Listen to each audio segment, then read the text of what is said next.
Pertama-tama alhamdulillah ya, kita sudah menyelesaikan proses pemulangan ke tahap keempat. Sebenarnya ini gelombang kelima, tapi tiba terlebih dahulu dibanding gelombang 4 dengan jumlah ada 20 warga negara Indonesia plus 1 warga negara asing dari Lebanon yang merupakan istri dari WNI kita. Yang dari Riau, ini paling banyak Pak. Ini paling banyak nih. Riau dengan Pak Hakim, yang Riau, ya silakan koordinasi dengan Pak Hakim ya. Sumatera Barat. Dengan siapa nama? Dengan Ibu Rina. Ibu Rina ini kemarin sempat ada agresi sana serangan ya ke sana ya. Gimana Bu, bisa diceritakan situasinya seperti apa kemarin? Dalam 3 minggu terakhir mulai parah ya sejak di penyerangan Hasan Nasrullah yang membunuh Hasan Nasrullah. Tapi ya yang daerah rumah saya alhamdulillah nggak kena. Suaranya cukup keras terdengarkan. Jarak rumah dengan lokasi pemboman Kira-kira itu? jarak pakai kendaraan 10 menitan. 10 menitan. Ya. Artinya cukup dekat ya Bu ya? Cukup dekat. Oke. Situasinya memang saat itu cukup tegang atau seperti apa sih Bu? Iya, suasana tegang. Yang daerah-daerah sana pada mengungsi ke daerah Beirut semua yang rata-rata yang nggak ada partai Hizbullah itu. Langkah kemarin pas evakuasi seperti apa Bu? Cukup sulit atau mudah?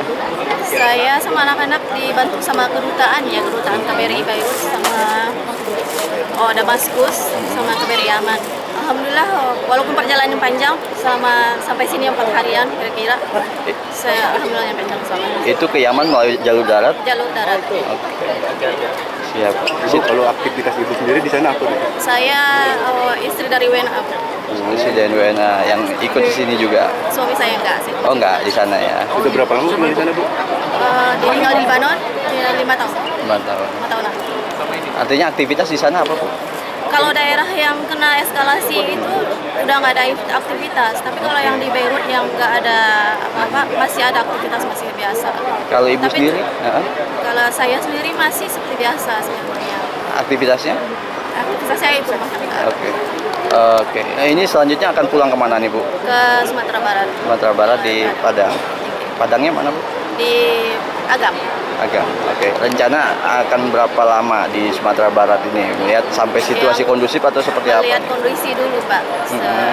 Anak-anak juga sekolah diliburkan kan gara-gara ini. Jadi lihat kondisi setelah aman baru insya Allah bisa. Tapi tempat lokasi Ibu tinggal itu memang hancur atau seperti apa? Dari tempat saya tinggal masih aman. Masih aman, ya. Cuman suara itu kedengaran tiap hari. Saya yang anak-anak soalnya takut trauma. Yang dari Riau, ini paling banyak Pak. Ini paling banyak nih.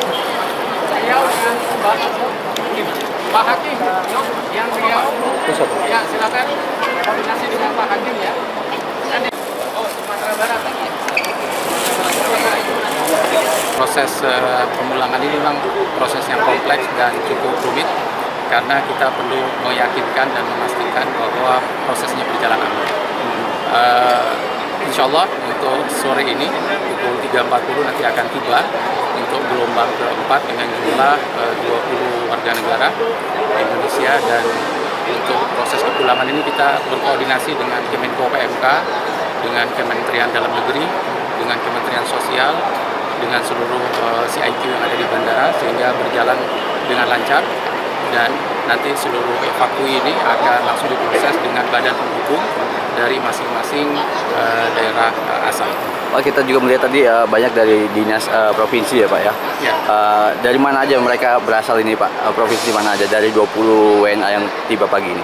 Untuk yang gelombang ke-5 ini, itu ada dari Badan Penghubung Jawa Timur, Jawa Tengah, Jawa Barat, kemudian Provinsi Riau, jumlahnya cukup banyak, ada 9. Kemudian ada juga dari Sumatera Utara dan Sumatera Barat. Jadi itu perwakilan yang mana ada WNI evakui di dalamnya. Pak, untuk masing-masing aktivitas mereka itu apa sih di sana? Mayoritas untuk para evakui itu adalah mahasiswa. Mereka mengenyam pendidikan di beberapa universitas yang ada di Lebanon, baik itu di Beirut ataupun di beberapa kota lainnya seperti Global University yang ada di Beirut. Selain itu ada juga beberapa yang merupakan pekerja migran kita, bekerja di wilayah Beirut, dan ada juga warga kita yang sudah menikah dengan warga negara asing, baik itu Libanon maupun warga negara asing lainnya dan sudah menetap di sana. Rata-rata berapa lama mereka sudah tinggal di sana, Pak? Kalau untuk mahasiswa ada yang sudah 2 tahun, ada yang 3 tahun. Untuk yang PMI rata-rata 2 tahun. Untuk yang warga negara kita yang menikah itu sudah cukup lama ya, bahkan sudah memiliki anak dan punya keluarga besar di Beirut. Dan itu mungkin menjadi salah satu kendala kita untuk meyakinkan para WNI kita yang masih berada di Libanon, baik itu di Beirut ataupun di kota-kota sekitar, untuk memastikan mereka mau kembali ke Indonesia. Pak, mungkin bisa diceritakan sedikit Pak, proses evakuasi ini melalui jalur mana Pak? Darat kah atau memang udara saat kemarin itu? Ya, untuk jalur, memang sebenarnya kita selalu membuka berbagai macam opsi untuk membawa para evakuasi WNI kita kembali ke tanah air. Kalau mungkin Ibu dan Bapak pernah tahu, itu sebelumnya memang jalur yang paling kita utamakan, prioritas adalah jalur udara. Namun karena satu dan lain hal, kita memilih untuk menggunakan jalur darat. Kita berangkatkan para WNI kita dari Beirut menuju ke KBRI Damaskus dengan berkoordinasi dengan pemerintah setempat dan perbatasan. Kemudian menginap 1 hari di sana.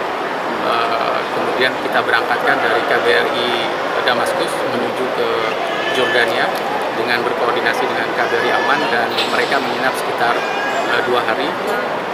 Kemudian sebelum diberangkatkan ke tanah air.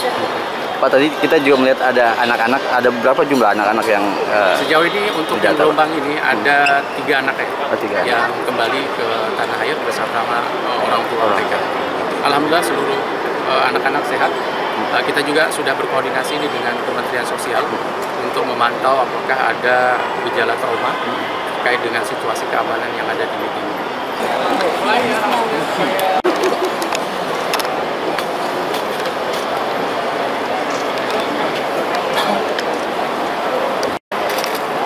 Oh, lempar Pak. Namanya.